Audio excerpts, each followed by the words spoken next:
Good evening, administration, teachers, and district board members. My name is Lizeth Menchaca, and I am an elementary school teacher at Avenue Elementary School. Today, I will be speaking to you about integrating podcasts into the classroom for academic purposes, and also even for us educators, such as for trainings. We all have something to gain from podcasts. We are lifelong learners. We have to really be open to new things. Technology is always advancing, and as educators, we must advance with our technology too. So what exactly are podcasts? There's a variety of podcasts ranging from solely to a audio format and also from a solely audio format. So there's two types, but they all work together to engage in a discussion. The thing about podcasts is that they're all digital and accessible just about anywhere. It can be in your car, from a classroom, really where any type of Wi-Fi is involved unless it's downloadable. Verduzco also mentions that podcasts are similar to kind of like radio and television, but more in a digital format using internet.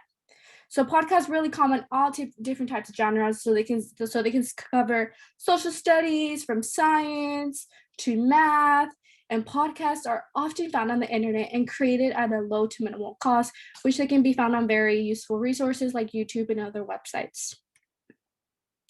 And some of the major benefits in the classroom is that it brings so many endless opportunities. And as educators, we really want to mold and be responsible that we train really well-trained citizens to thrive.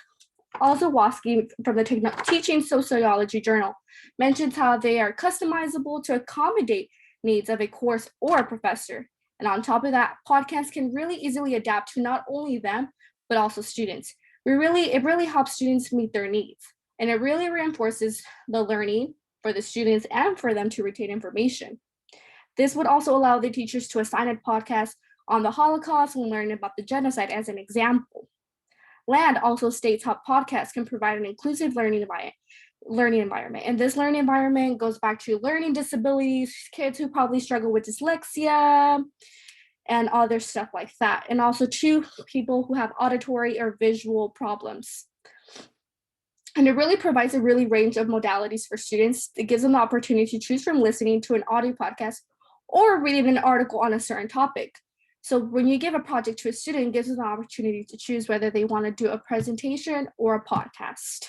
And above all, it really impacts teachers on their understanding of language through their disabilities, instructional skills, and building a relationship with students. It will boost our teaching and among others teachers and how to further properly engage students. And on top of that, podcast has been really known for boosting literacy and comprehension skills.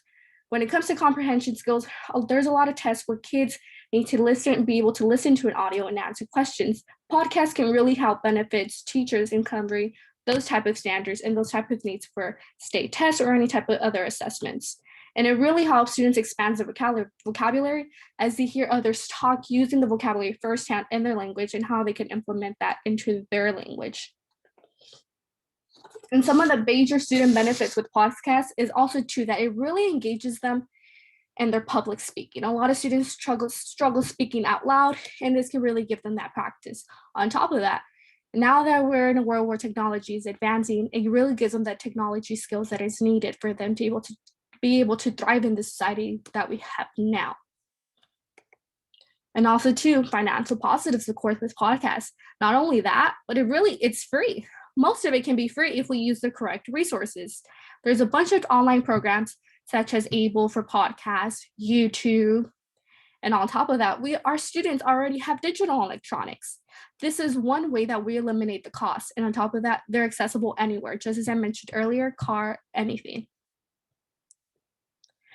And as main stakeholders, in order to really be able to provide effective podcast implementation in our schools, we all need to work together as a team. This means from our school, staff, faculty, students, administration, and district board members.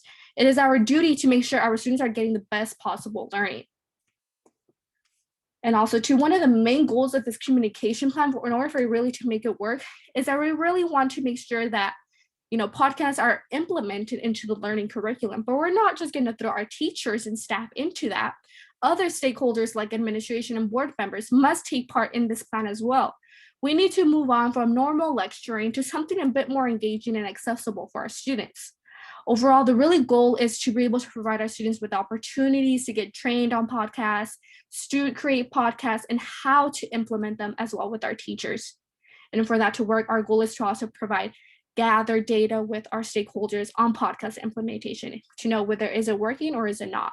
And also to provide weekly check-ins where we can better support our teachers during the implementation. And this communication plan proves effectiveness because studies have shown that in order for something to really work, there needs to be regular trainings on staff in order when they're implementing something. And on top of that, regular assessment to test the effectiveness of the podcast implementation. And we really want to limit the overuse and continuous use of podcasts if the results are showing not to be engaging or boosting academic knowledge in certain subjects or classes. We really want to integrate stakeholders for not only the administration level, but also into the district level who can help us allocate those funds towards this podcast implementation. And we really need to ensure and encourage teachers to create and effectively implement podcasts. Thank you for listening to this podcast today, to this communication plan. I really hope that you go ahead and consider this plan into our school. Thank you.